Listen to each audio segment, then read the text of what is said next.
बिहार की राजनीति एक बार फिर गर्म हो गई है। 2025 के विधानसभा चुनाव नजदीक है और एनडीए में सीट बंटवारे को लेकर घमासान मचा हुआ है। चिराग पासवान के तेवर सख्त है और बीजेपी के मथिया पर चिंता की लकीरें साफ दिख रही है। तो क्या एनडीए का आत्मविश्वास डैमेज हो रहा है? और जन स्वराज पार्टी की पहली लिस्ट जारी होने के बाद क्या नए सियासी समीकरण बन रहे हैं? आइए जानते हैं पूरी कहानी। बिहार चुनाव 2025 को लेकर एनडीए में सीट शेयरिंग पर चर्चा लगातार जारी है। गुरुवार को देर रात तक मीटिंग्स का सिलसिला चलता रहा।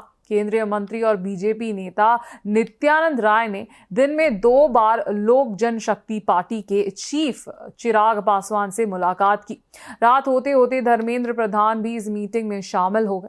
तीनों नेताओं की ये मुलाकात बिहार में सीट शेयर को लेकर थी। हालांकि किसी ने भी ऑफिशियली ये नहीं कहा कि समझौता हो गया है, लेकिन मीटिंग के बाद चिराग पासवान खुद बाहर तक आकर धर्मेंद्र प्रधान और नित्यानंद राय को विदा करते नजर आए। नित्यानंद राय ने मीडिया से बस इतना ही कहा, सब ठीक है, लेकिन अंदर की खबरें कुछ और ही कह रही हैं। सोर्सेस के मुताबिक चिराग पासवान बीजेपी के प्रपोजल से खुश नहीं है। जहां एलजेपी 40 से 45 सीटों की मांग कर रही है, वहीं बीजेपी सिर्फ 20 सीटें देने के लिए रेडी है। पॉलिटिकल एक्सपर्ट्स का कहना है कि चिराग अब पहले जैसे समझौते वाले मूड में नहीं है। वो बिहार में अपनी पार्टी की पहचान को और मजबूत करना चाहते हैं। वहीं एचएएम पार्टी के चीफ जितिन राम मंझी भी ज्यादा सीटों की डिमांड कर रहे हैं। यानी एनडीए के अंदर हर साथी अपना हिस्सा बढ़ाने में लगा हुआ है। गुरुवार को लोक जनशक्ति पार्टी रामविलास की एक इमरजेंसी मीटिंग भी हुई। ये मीटिंग पार्टी हेडक्वार्टर्स पर जमुई के एमपी और बिहार प्रभाकारी रणहरित की अध्यक्षता में बुलाई गई थी। इस मीटिंग में सभी पदाधिकारियों ने एक सुर में चिराग पासवान को सभी फैसले लेने का अधिकार दे दिया। यानी अब सीट बंटवारा और अलायंस पर फाइनल डिसीजन चिराग पासवान का ही रहेगा।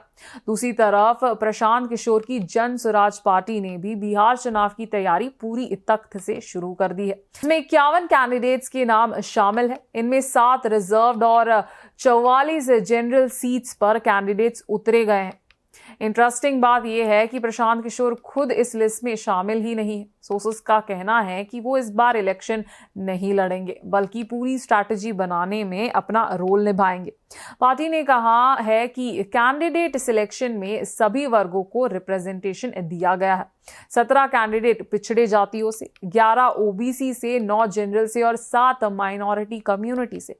जन स्वराज पार्टी ने हाल ही में जन सूरज योजना ऐप लॉन्च किया है, जिसके थ्रू एक लोग पार्टी को फाइनेंशियल सपोर्ट दे सकते हैं। 100 रुपए से लेकर 50,000 रुपए तक डोनेशन दिया जा सकता है।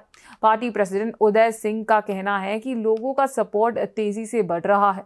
उन्होंने एनडीए सरकार पर 70,000 करोड़ रुपए का भ्रष्टाचार का आरोप लगाते हुए हाई कोर्ट में पिटीशन फाइल की है। जन स्वराज पार्टी का कहना है कि उनका उद्देश्य है साफ राजनीति और जनता से सीधा जोड़।